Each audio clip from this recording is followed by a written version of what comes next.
Hello mga mima ko. Tara subukan natin the original shawarma. Dito nyo lang matatagpuan sa Kenneth Road, Pinagbuhatan. Pinapainatan ni Kuya yung magkabilaang pita bread. Masarap kasi pag toasted yung pita bread, tsaka malutong. Ayan na, luto na siya. Inuna niya palalagyan ng mga ingredients. Ang simple lang ng mga ingredients niya. Sibuyas, kamatis, pipino, mayonnaise, dressing, tsaka maraming cheese. Marami din palang beef na nilagay sa dyan. Ang nagustuhan ko dito, sulit na at maraming cheese. 60 pesos yung large na shawarma. At 60 pesos din yung shawarma rice nila. At with cheese na. Ito nga palang pinili ko, medium size lang with cheese.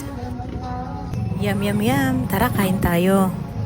At hindi kompleto pag walang inumin, kaya bumili na rin pala ako ng bingo shake dyan.